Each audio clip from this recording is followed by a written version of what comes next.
what you need to know. The General Counsel for the Postal Service warned that certain deadlines for requesting and casting a mail-in ballots are incongruous with the Postal Service's delivery standards.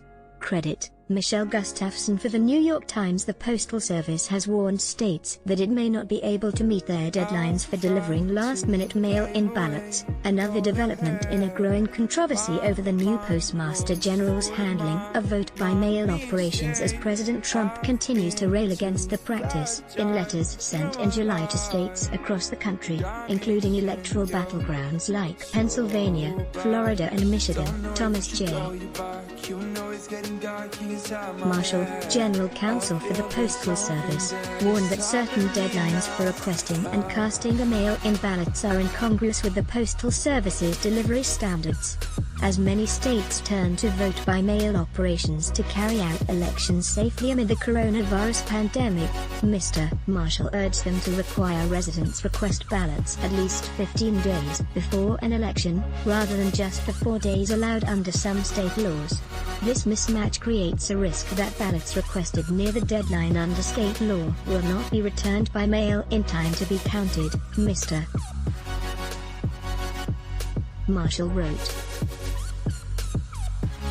Many states have long allowed voters to request a mail ballot close to the election. Only one, Rhode Island, meets the standard now being suggested by the Postal Service, but the Postal Service suggested that the large volume of voting by mail at a time of widespread delivery delays meant that states would be better off building more time into their systems. In response to the warning letters, some states, including Pennsylvania and Michigan, have called for extensions on counting late arriving ballots in the November election. We have asked the legislature to change Michigan law to allow ballots postmarked by Election Day that arrive within a certain window to be counted, said Tracy Wimmer, a spokeswoman for Michigan's Secretary of State Jocelyn Benson. The increased demand for vote-by-mail operations comes as the Postal Service itself is undergoing cuts to its operations. The new Postmaster General, Louis DeJoy, a Republican megadonor and ally of Mr. Trump, has argued that he is modernizing the money-losing agency to make it more efficient. Among his moves have been cuts to overtime for postal workers, restrictions on transportation and the reduction of the quantity and use of processing equipment at mail processing plants. In June, shortly after Mr. DeJoy was selected to lead the agency, union officials received a notice that Postal Service management was removing 671 machines used to sort mail quickly due to a reduction to letter and flat mail volume. In a letter to American Postal Workers Union President Mark Dimmenstein, Ricky R. Dean, the contract administrator, wrote that the Postal Service planned to remove 502 delivery barcode sorters, 87 advanced facer canceling systems, 55 flat sorting machines and 27 flat sequencing systems before the end of September. Mail operations in several battleground states were hit hard by the cuts.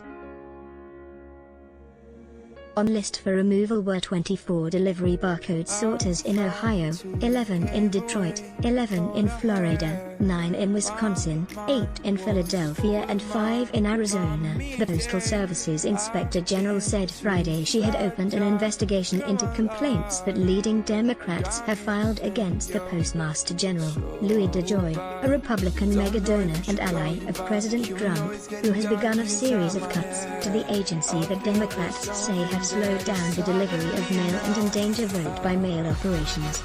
We are in receipt of the congressional request and are conducting a body of work to address concerns raised, a spokeswoman for U.S. Postal Service Inspector General Tammy L. Whitcomb said.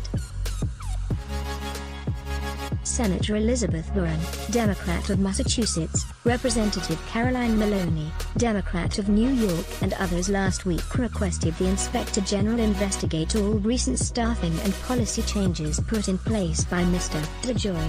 We just heard that OIPS is investigating all aspects of our request to audit the Postmaster General's operational changes at USPS and his personal conflicts of interest, said Ms. ran in a tweet, "I'll keep using every in the toolbox to stop Trump and DOJ from sabotaging the USPS." President Trump has said that the Postal Service will not be able to handle widespread voting by mail in November without billions of dollars that he is opposed allocating. Credit: Ruth Freemson / The New York Times. The country's most outspoken critic of voting by mail has requested his vote by mail ballot.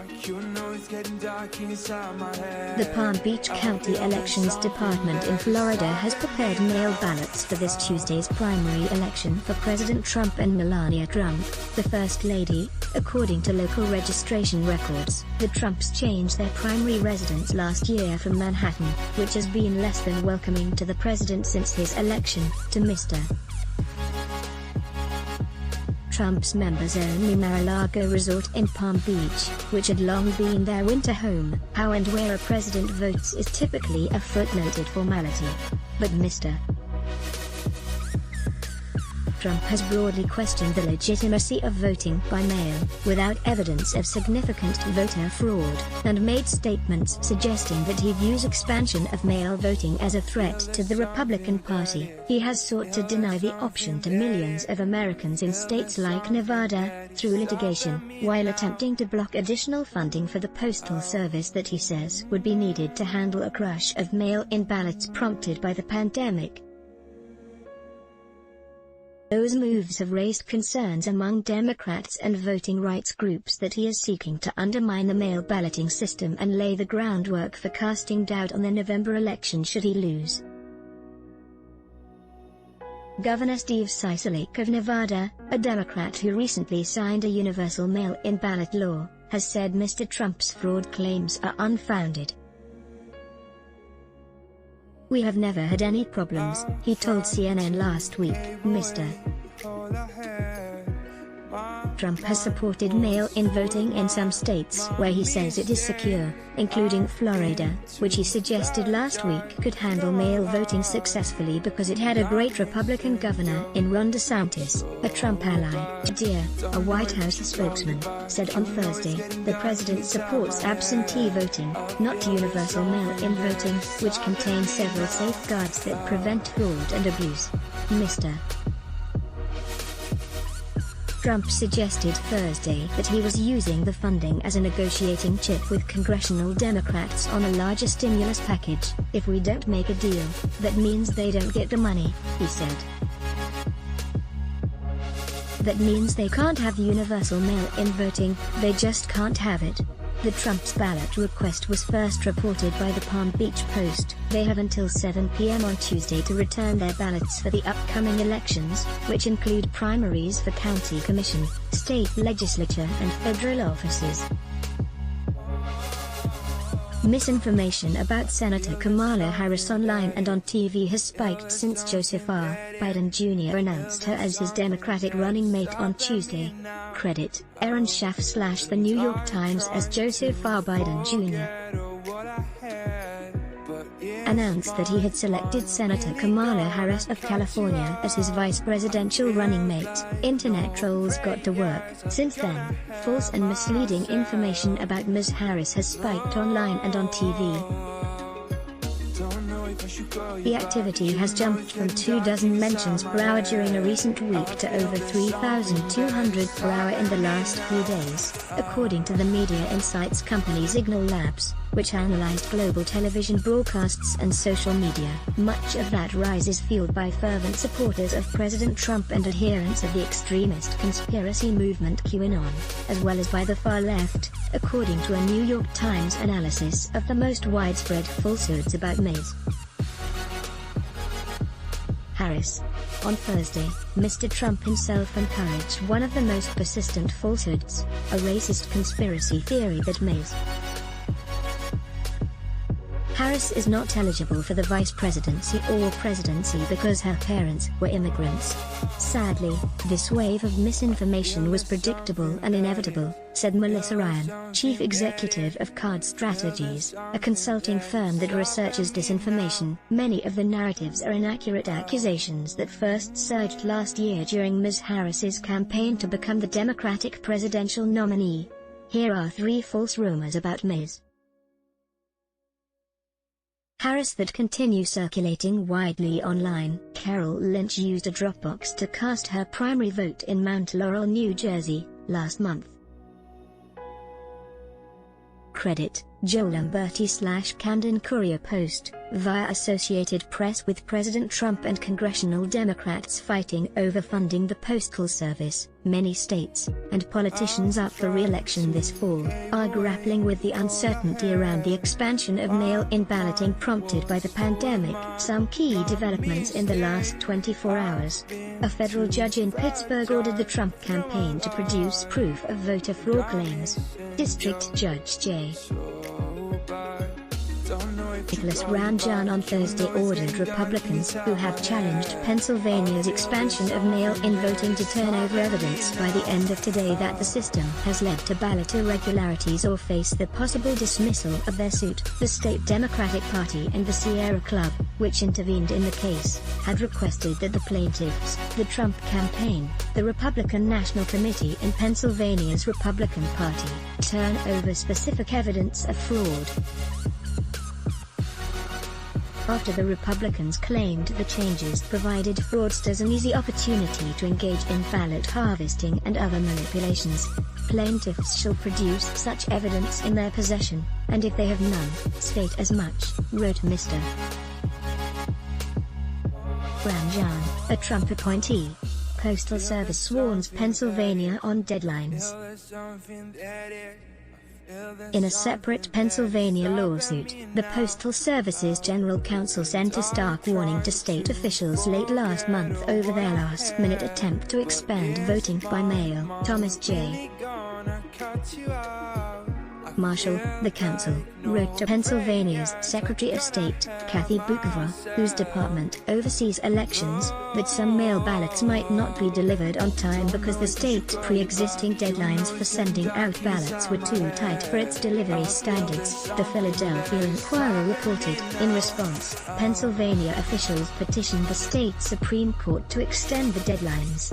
All New Jersey voters will get mail-in ballots. Governor Philip D.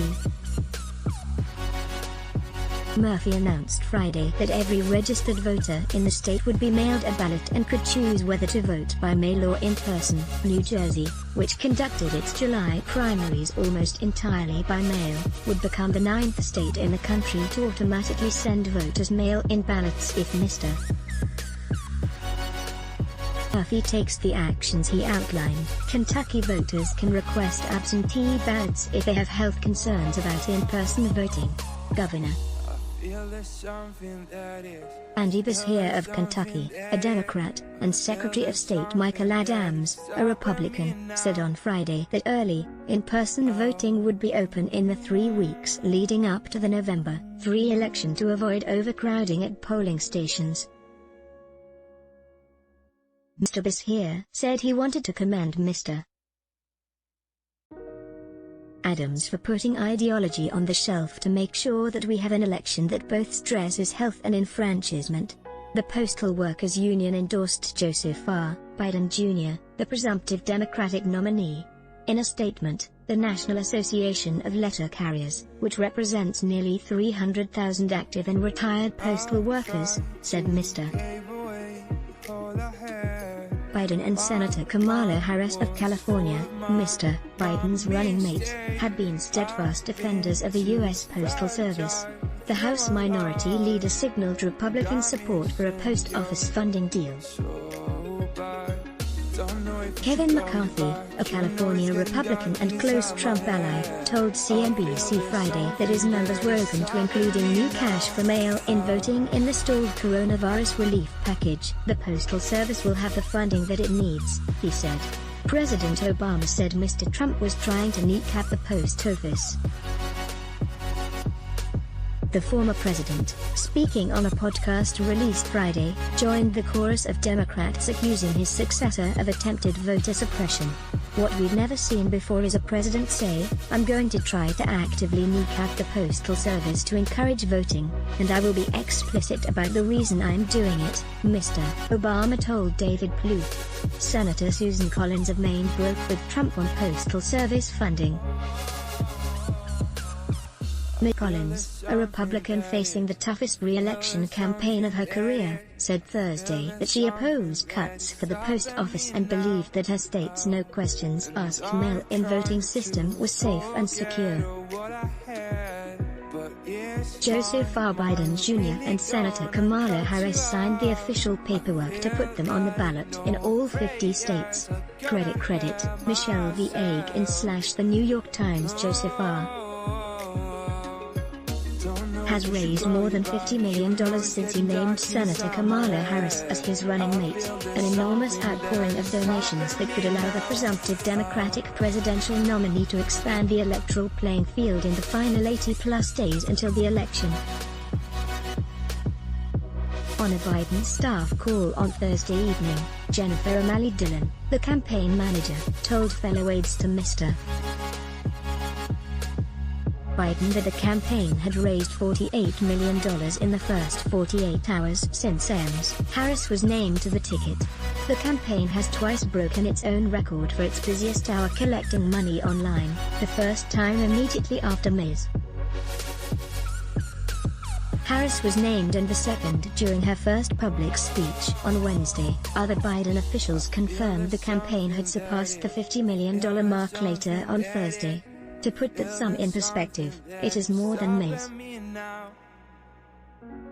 Harris raised in her own 2020 presidential bid last year and nearly as much as the $60.8 million that Mr. Biden raised in all of 2019. And there was not similar financial momentum behind beating Donald J. Trump 4 years ago. Hillary Clinton raised $89 million combined with the Democratic Party in the entire month of July, the month that she named Senator Tim Kaine as her running mate and held the party's convention. One small indicator of the energy for the Biden-Harris ticket, the campaign said it had sold more than $1.2 million in yard signs by the end of Wednesday evening. On Friday, Harris and Mr. Biden held a photo op in Delaware to sign documents required to appear on the ballot as the Democratic ticket. Ms. Harris was asked about being the target of attacks by Mr. Trump and his allies. "I'm signing this because I am in this race to win," she said, "and with that guy right there, and we're going to get it done." Mr. Biden was also scheduled to attend a virtual fundraiser on Friday. Mr. Biden has already announced a $280 million full television and digital ad reservation across 15 states set to begin on September 1. Though the specific amounts in each state have not been detailed or fully booked, the infusion of cash could allow the Biden campaign to invest more heavily in large and expensive states, such as Ohio and Texas, that are not considered as crucial to winning the Electoral College. Through July, the Biden campaign had advertised almost exclusively in 6 states that Mr.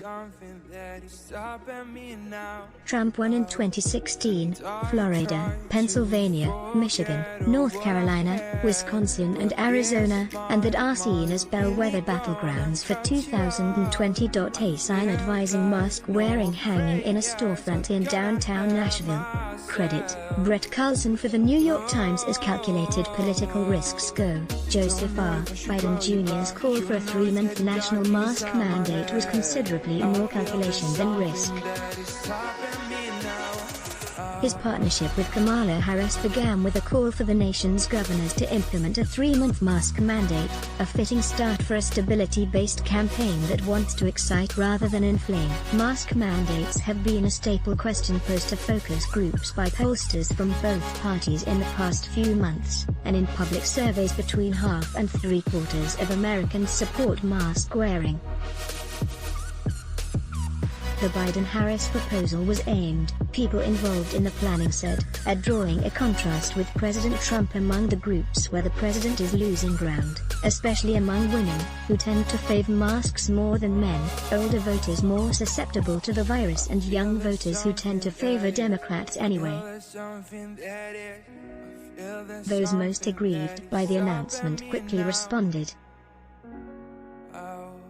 A Trump-adjacent conservative talk show host, Dan Bongino, tweeted on Thursday that the Harris-Biden ticket thinks you're all too stupid to make healthcare decisions for yourself.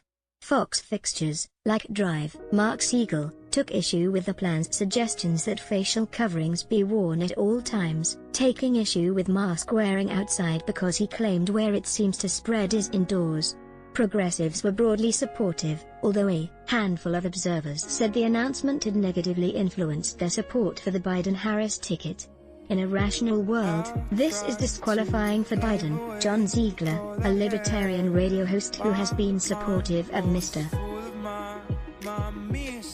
Biden in the past, wrote in a tweet late Thursday.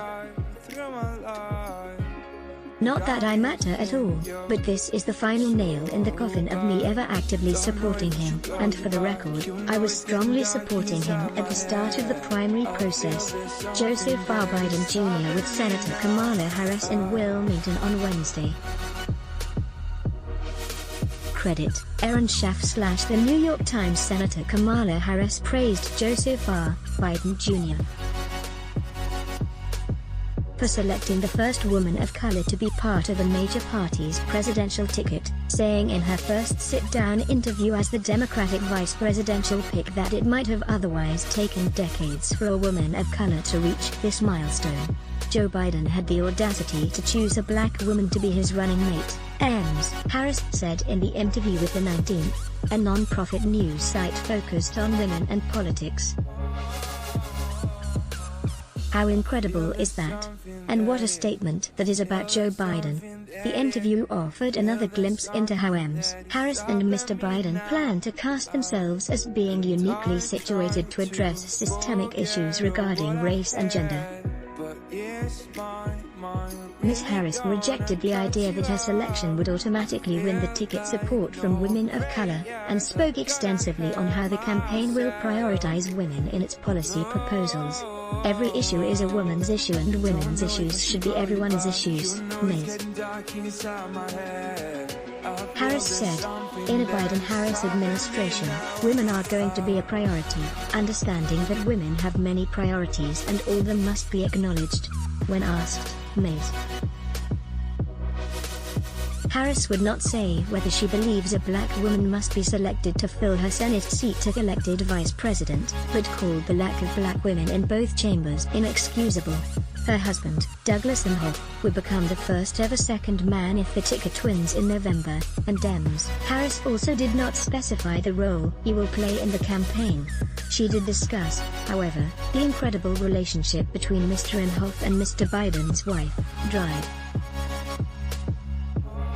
Jill Biden. "They bonded actually when we were all running," Ames, Harris said. "And I do believe that their relationship is a very special one that America's also going to witness." A QAnon rally near the White House in 2019. Credit: Tom Brenner for the New York Times. President Trump on Friday refused to disavow the QAnon conspiracy theory, avoiding questions from a reporter about whether he agreed with Marjorie Taylor Greene, the Republican nominee for a House seat in Georgia, in her support of a movement that has been labeled a potential domestic terrorism threat by the FBI. Greene is a proponent of a convoluted pro-Trump conspiracy theory involving a deep state of child-molesting Satanist traitors who are plotting against the president. At a news briefing on Friday, an AP reporter, Jill Colvin, asked the president whether he agreed with Ms. Greene's statement that the conspiracy theory was something worth listening to. "She won by a lot," he responded. "She comes from a great state." When pressed again by Ames, Colvin about whether he agreed specifically with her support of the QAnon conspiracy theory, Mr. Trump did not answer the question, and called on another reporter. Earlier, on Twitter, Mr. Trump endorsed Ms. Greene, calling her a future Republican star and a real winner. Mr. Trump has long used his fame and platform to amplify conspiracy theories and undermine his political enemies by muddying the waters when it comes to facts. A day earlier, Mr. Trump appeared to begin elevating the lie that Kamala Harris, who was born in California, was not eligible for national office because her parents were immigrants. "I heard it today that she doesn't meet the requirements," Mr. Trump said of Ms. Harris, promoting a false assertion from behind the podium in the White House briefing room. Vice President Mike Pence may be able to credibly claim victory if he merely holds his own in a debate with Ms. Harris. Credit, Charlie Nyberg Associated Press. Even the most unpredictable presidential campaign has three big moments. The first is now behind us, with Joe so far.